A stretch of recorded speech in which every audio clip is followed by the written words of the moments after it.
السلام علیکم ورحمۃ اللہ وبرکاتہ نحمده ونصلي على رسوله الكريم اما بعد الحمد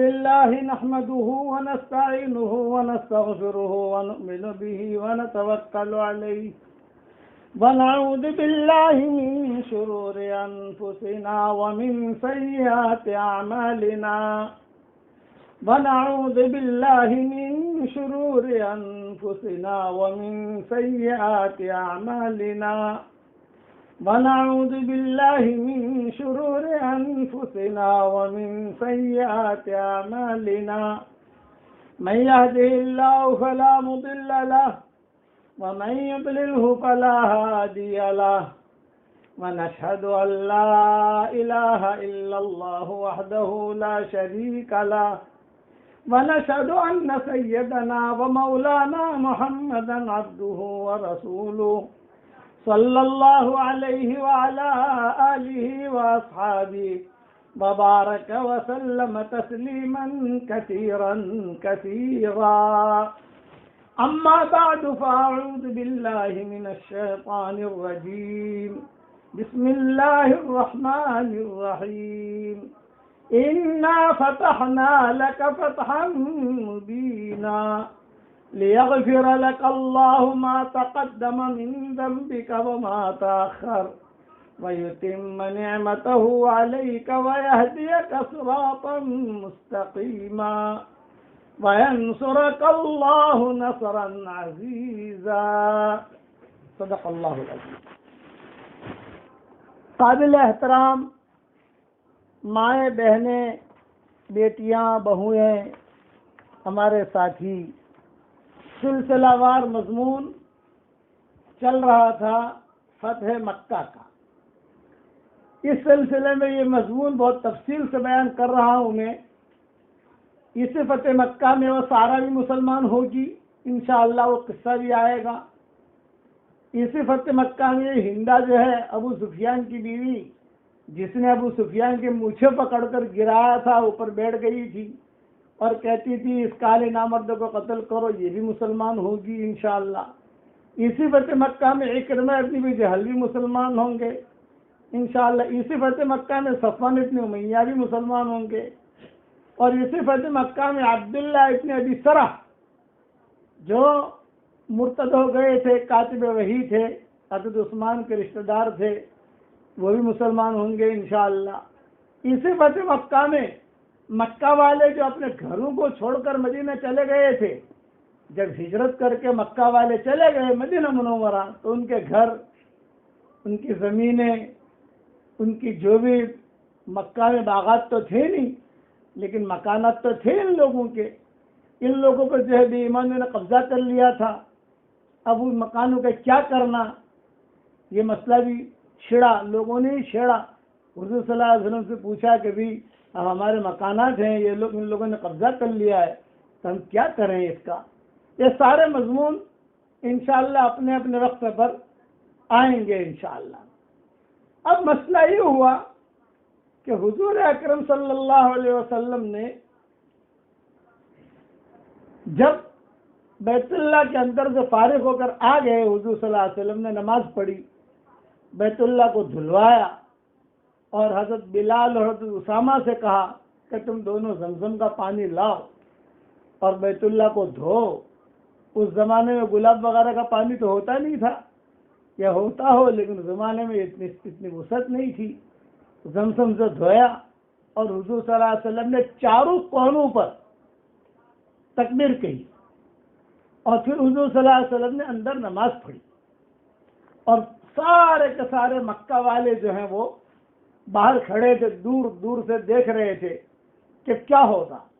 انہیں دیکھنے والوں میں عورتیں بھی تھیں، انہیں دیکھنے والوں میں مرد بھی تھے، لیکن یہ اکرمہ ابن ابی جہل، صفوان ابن امیہ جیسے بڑے بڑے لوگ تھے، یہ تو بھاگ گئے تھے، لیکن اکرمہ ابن ابی جہل کی جو بیوی تھی ام حکیم بنت حارث ابن ہشام، اس کا نام تھا، اس کے اکرمہ ابن جہل کی بیوی کا، وہ بھی سامنے کھڑی تھی۔ اور سارا بھی سامنے کھڑی تھی، وہی بڈھی ہو گئی تھی، وہ بھی جو ہے سامنے کھڑی کہ حضور صلی اللہ علیہ وسلم کو دیکھ رہے تھے کہ کیا ہوگا. تو حضور اکرم صلی اللہ علیہ وسلم نے اب کیا کیا یہ سنو. باہر آ کر حضور صلی اللہ علیہ وسلم نے بیت اللہ یعنی ملتزم جہاں ہے آج کل، وہاں اگر آپ نے اعلان کیا کہ اے قریشو میرے بارے میں تمہارا کیا خیال ہے، میں تمہارے ساتھ کیا کروں گا یہ بتاؤ. تو سارے کے سب لوگوں نے کہا کہ سب لوگوں نے یہ جملہ کہا کہ حضرت آپ کے ہمارا خیال یہ ہے کہ آپ ہمیں معاف کر دیں گے، اس لیے کہ آپ جو ہے کریم ابن کریم یعنی یوسف علیہ السلام کے اولاد میں سے وغیرہ وغیرہ. تو حضور صلی اللہ علیہ وسلم نے اعلان کیا لا تثریب علیکم اليوم انتم الطلقاء، کہ آج تم پر کوئی پکڑ نہیں ہوگی، تم سب آزاد ہو، کسی قسم کے کوئی فکر مت کرو. اور پھر یہ فرمایا کہ دیکھو عرب میں جو حسب نسب پر فخر کرنے کا دستور چلا آ رہا تھا، عرب میں ایک بات مشہور تھی کہ حسب نسب میں یعنی وہ کرتے تھے، فخر کرتے تھے ہم فلاں خاندان کے جیسے ہمارے یہاں ہوتا ہے ہم پٹھان ہیں، ہم شیخ ہیں، ہم سید ہیں، یہ ہوتا ہے نا لوگ حسب نسب کو کرتے ہیں. تو آپ نے فرمایا بھائی سارے حسب نسب ٹھیک اپنی جگہ، لیکن اللہ کے یہاں جو چیز قبولیت کی ہے وہ تقوی کی ہے کہ ہم اللہ کے یہاں یہ نہیں دیکھا جاتا کہ بھائی یہ سید ہے جو اس کی جنت میں داخل کر دو، نماز بھلے نہ پڑھتا ہو، داڑھی بھلے نہ رکھتا ہو، سب سید ہے. ارے بھائی سید ہے کس نے دیکھا تھا تو سید ہے یہ تو بتا. نام والے سید تو بہت ہوتے ہیں. میں بھی لکھتی میرے آگے کے سامنے سید محمد یونس پالم پوری، میرے بیٹے بھی لکھتے سید محمد اولاد عمر پالم پوری. کس نے دیکھا تھا وہاں سے آتے آتے نسلیں. تو آپ نے اس وقت اعلان کر دیا کہ کوئی کسی پر کوئی فخر نہیں ہے، ہاں الا بالتقویٰ. جس کی زندگی میں تقویٰ ہوگا وہ آدمی اللہ کے بھی قریب ہوگا، میرے بھی قریب ہوگا. یہ اعلان آپ صلی اللہ علیہ وسلم نے وہاں خطبے میں عام طور سے کیا، بلکہ آپ نے اس خطبے میں اس کا خاتمہ کر دیا اور اسلامی مساوات کا جھنڈا نصب کر دیا اور یہ بتلا دیا کہ شرف اور بزرگی کا معیار صرف تقویٰ اور پرہیزگاری ہے. حضرت محمد صلی اللہ علیہ وسلم رحمت العالمین بنا کر عالم کے لیے مبعوث ہوئے تھے. آپ کا مقصود ہدایت تھا، دشمنوں سے انتقام لینا یہ بادشاہوں کا کام ہے. یہ فرمایا میرا مقصد ہدایت ہے، میں انتقام لینے والا نہیں ہوں. بادشاہ جو ہوتا ہے وہ انتقام لیتا ہے، لیکن آپ نے انتقام لینے کا نہیں. میں چاہتا ہوں تم لوگ مسلمان ہو جاؤ. اب جب بیٹھ گئے خطبے سے فارغ ہو کر آپ صلی اللہ علیہ وسلم مسجد میں بیٹھ گئے اور بیت اللہ کی کنجی چابی آپ کے ہاتھ میں تھی اور آپ اپنے ہاتھ سے بیت اللہ کی چابی اوپر نیچے کر رہے تھے اور سارے کے سارے کھڑے کھڑے دیکھ رہے تھے. صفوان بن امیہ کی بیوی بھی دیکھ رہی تھی، اکرمہ بن ابی جہل کی بیوی بھی دیکھ رہی تھی، سارا بھی دیکھ رہی تھی، دوسرے جتنے تھے ابو سفیان بھی کھڑے کھڑے دیکھ رہے تھے، ہندا بھی کھڑی کھڑی دیکھ رہی تھی. مسلمان تو ہی نہیں تھی ابھی، مسلمان تو بعد میں بنے گی ہندا. یہ سارے کے سارے دیکھ رہے تھے. کسی کو آگے بڑھ کر کوئی چیز پوچھنے کی ہمت نہیں تھی کہ اگر کوئی پوچھے کوئی کرے. آپ صلی اللہ علیہ وسلم جہاں آج کل حجر اسود ہے اور ملتزم ہے وہیں پر حضور صلی اللہ علیہ وسلم نیچے بیٹھ گئے. عثمان ابن ابی طلحہ جو ہے سامنے تھے. چابی تو حضور صلی اللہ علیہ وسلم نے لے لی ان سے اور اپنے ہاتھ سے چابی کھیل رہے تھے. حضور ایک ہاتھ میں چابی پھر یوں کر رہے تھے. اتنے میں دیکھا کہ حضرت عباس اور حضرت علی یہ دونوں آپس میں کچھ مشورہ کرنے لگے تھوڑے سے دور جا کر. حضرت عباس اور حضرت علی تو صحابہ دیکھ رہے تھے کہ یہ دونوں آپس میں کچھ باتیں کر رہے ہیں. تو حضرت عباس کہہ رہے تھے کہ تم کہو. حضرت علی کہہ رہے تھے بھی تم کہو. کوئی بات کر رہی ہے لیکن کرتے ہوئے جھجک محسوس کر رہے ہیں. کیوں کہ بھی سب کے سامنے کیسے کہیں. چنانچہ حضرت علی نے ہمت کی اور ہمت کر کے یہ کہا کہ حضرت بلکہ کھڑے ہو کر روایت میں آتا ہے کہ حضرت علی مجمع میں کھڑے ہو گئے اور کھڑے ہو کر عرض کیا کہ یا رسول اللہ بیت اللہ کی چابی ہم کو عطا فرما دیجیے تاکہ ہمارے خاندان میں چابی رہے. قریش، ہم لوگ قریش ہیں اور قریشی بیت اللہ کو سنبھالتے سنبھالتے آئے ہیں تاکہ سقایت زمزم کے ساتھ حجامت بیت اللہ یعنی بیت اللہ کے دربانی کا شرف بھی ہم کو حاصل ہو. یہ حضرت علی نے کہا کہ بیت اللہ کی چابی ہمیں دے دیجیے، یہاں حاجیوں کو پانی بھی ہم لوگ پلائیں گے اور بیت اللہ کی حفاظت بھی ہم لوگ کریں گے. سعید بن مسیب بھی کہتے تھے کہ حضرت عباس نے بھی اس کی بہت کوشش کی. کہ دونوں روایتیں ملتی ہیں، دونوں نے الگ الگ اعتبار سے حضور صلی اللہ علیہ وسلم سے کہا. حضرت عباس نے کہا کہ چابی ہمیں دے دیجیے تاکہ جو ہے یہ ویوٹ یا سمجھو کہ یہ شرف یا اس کی خدمت ہم لوگ کرتے رہیں. اور حضرت علی جو داماد بھی تھے، کتابوں میں لکھا ہے ام ہانی بھی تھی، یہ حضرت علی کی بہن، یعنی حضور صلی اللہ علیہ وسلم کے قریبی جو رشتہ دار تھے یہ سارے کے سارے بیت اللہ کی چابی لے کر اپنی یعنی وجاہت یا کہ ہمارے پاس یہ چابی رہے چونکہ ہمارے باپ دادا اس کو سنبھالتے آئے ہیں. جب یہ باتیں ہو رہی تھی اتنے میں جو ہے قرآن شریف کی آیت نازل ہوئی. حضور صلی اللہ علیہ وسلم پر جو ہے ایک دم سے وحی کا نزول ہونا شروع ہوا. جب وحی کا نزول ہونا شروع ہوا تو سارے کے سارے ہٹ گئے ایک دم سے، کیونکہ صحابہ کی عادت تھی جب قرآن شریف نازل ہوتا تو مائیں جو ہے وہ بھی کنارے ہٹ جاتی، صحابہ بھی کنارے ہو جاتے، کوئی پاس نہیں بیٹھتا تھا. ایک گھنٹے کی سے آواز آتی تھی اور حضور صلی اللہ علیہ وسلم جو ہے کبھی گر پڑتے تھے اور کبھی جو ہے حضور صلی اللہ علیہ وسلم پر پسینہ آ جاتا تھا اور کبھی حضور صلی اللہ علیہ وسلم کے بدن پر جو ہے ایک کپکپی ہوتی تھی. یہ علامتیں جب شروع ہوئی یہ کب شروع ہوئی؟ جبکہ ان لوگوں نے اصرار کرنا شروع کیا کہ ہمیں چابی دو بیت اللہ کی. جو بیت اللہ مکہ مکرمہ ہوتے ہو گیا تو مکہ مکرمہ میں اصل چیز بیت اللہ ہے تو اس کی چابی ملے گی تو قیامت تک ہمارے خاندان میں چابی رہے گی. یہ تھا علی کا مقصد اور یہ تھا مقصد حضرت عباس کا، یہ مقصد تھا ان سب گھر والوں کا. تو قرآن کی آیت نازل ہونی شروع ہوئی. جب قرآن شریف کی آیت نازل ہو گئی حضور صلی اللہ علیہ وسلم جو ہے وہ فوراً ایک دم سے بیٹھ گئے. بعض کتابوں میں ایک پانی جو ہے آیا، پانی زمزم کا پانی تھوڑا پیا، اپنا منہ وغیرہ صاف کیا، پھر حضور صلی اللہ علیہ وسلم نے یہ آیت پڑھی کہ اللہ تعالیٰ تم لوگ چابی مانگ رہے تھے مجھ سے لیکن اللہ تعالیٰ نے یہ آیت نازل فرمائی ہے ان اللہ یأمرکم ان تؤدوا الامانات الی اہلہا. تحقیق اللہ تم کو حکم دیتا ہے کہ امانتیں پہنچا دو امانت والوں کو. یہ آیت نازل ہوئی. جب یہ آیت نازل ہوئی تو فوراً حضور صلی اللہ علیہ وسلم نے عثمان ابن طلحہ کو بلا کر اور چابی مرحمت فرمائی اور یہ فرمایا یہ چابی ہمیشہ کے لیے لے لو، یعنی ہمیشہ تمہارے خاندان میں یہ چابی رہے گی. میں نے خود نے نہیں دی بلکہ اللہ نے تم کو دلائی ہے. یہ حضور صلی اللہ علیہ وسلم نے عثمان بن طلحہ سے کہا میں نے نہیں دی تم کو یہ چابی بلکہ اللہ نے حکم دیا ہے کہ میں تمہیں دوں. یہ جملہ کہا کہ یہ خاندان یہ چابی لے. اچھا سب کے سامنے یہ چابی دی حضور صلی اللہ علیہ وسلم نے. حضرت عباس بیٹھے ہوئے تھے، حضرت ابوبکر تھے، حضرت عمر تھے، پورا جتنا 10,000 کا مجمع تھا وہ سارے کے سارے بیٹھے ہوئے تھے. سب کے سامنے چابی. پہلے تو حضور کھیلتے رہے چابی سے، جیسے کوئی چیز آتی ہے تو آدمی ایک ہاتھ سے دوسرے ہاتھ میں یہ کرتا رہتا ہے. اتنا میں ان دونوں نے حضرت عباس اور حضرت علی نے مشورہ کر کے کہا کہ بھی چابی ہم کو مل جائے. آج اگر چابی ہم کو مل جائے گی تو ہمیشہ ہمارے پاس رہے گی.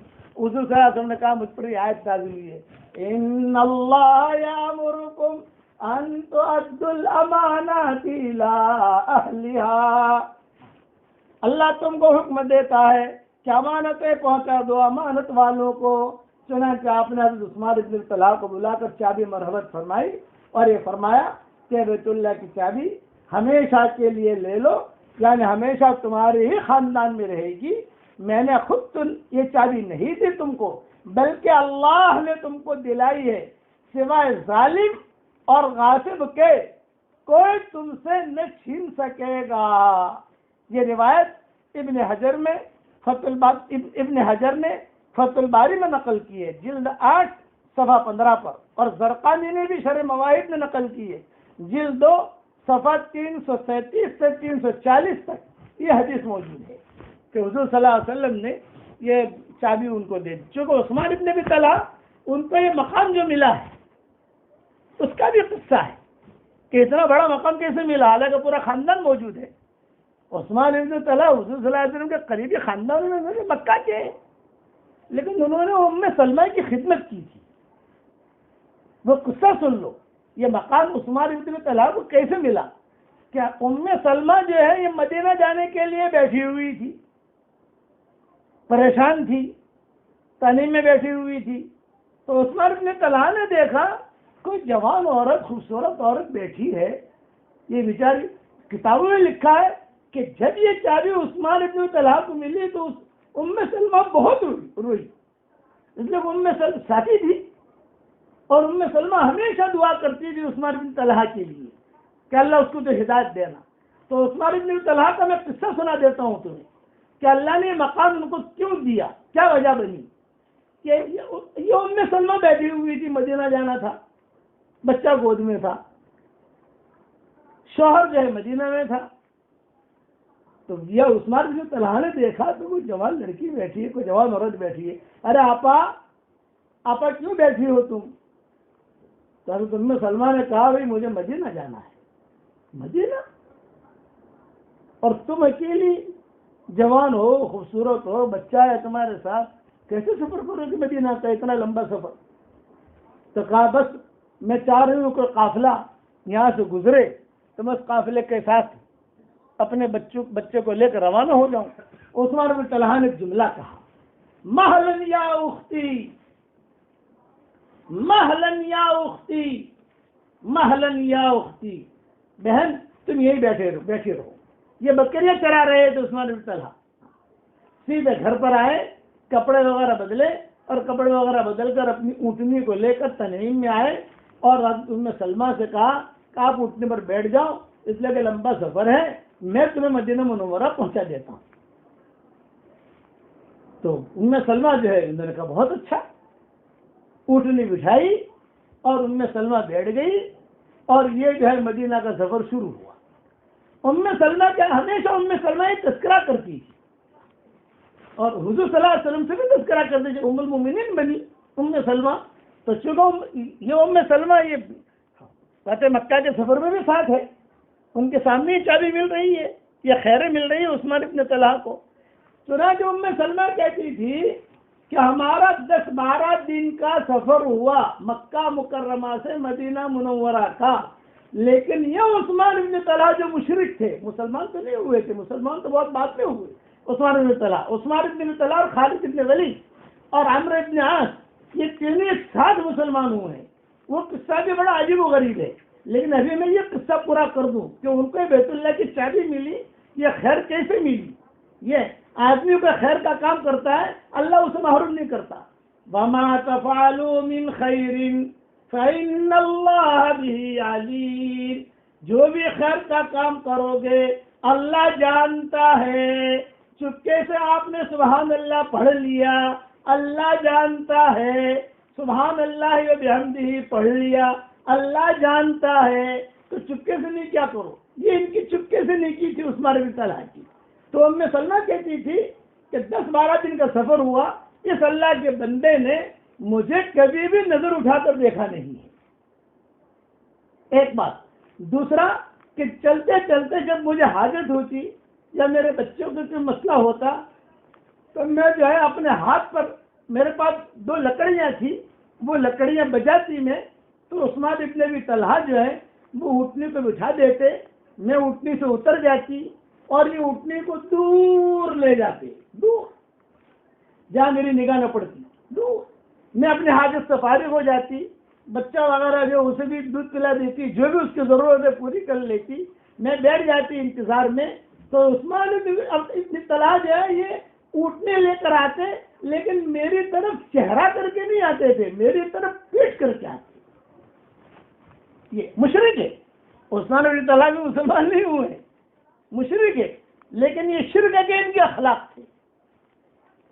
میرے والد صاحب رحمۃ اللہ علیہ فرماتے تھے کہ بعض مرتبہ بعض بے ایمان کی نیکیاں اسے ہوتی ہیں، مسلمان تو نہیں ہے وہ، لیکن وہ اللہ کو پسند آتی ہے، تو اللہ تعالیٰ اس کی اس نیکی کی وجہ سے اسے ہدایت دے دیتا ہے جیسے اللہ نے عثمان بن طلحہ کو ہدایت کی، پیچھے آتے اور پیچھے آ کر جو اٹھنے کو بٹھا دیتے اور بٹھانے کے بعد میں بیٹھ جاتی، پھر اٹھنی کھڑی ہوتی، پھر میں جو ہے اشارہ کر کے اشارہ کرتی تو وہ فوراً سمجھ جاتے کہ بیٹھ گئی ہے، اٹھنے کو لے کے چل دیتے۔ یہ تو 12-13 دن کا ہمارا سفر ہوا، نظر اٹھا کر دیکھا نہیں ہے، ایک جملہ پوچھا نہیں ہے کہ چلو ابھی جو ہے بات کرنے کا موقع ہے، تھوڑی بات کریں، نہیں، کہ 12-13 دن کا سفر ہوا۔ صرف جب قبا دیکھا ہے، ام سلمہ کہتی تھی جب ہم قبا پہنچے ہیں تو قبا پہنچتے ہی ایک جملہ کہا، لو آپا آپ کی منزل آ گئی، بس اتنا جملہ کہا ہے، جو آپ کی منزل ہے وہ آ گئی۔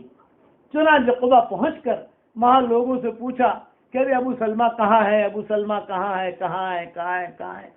روایت تمہیں یہ ہے، ابو سلمہ کا مکان لوگوں نے بتایا یہ ہے۔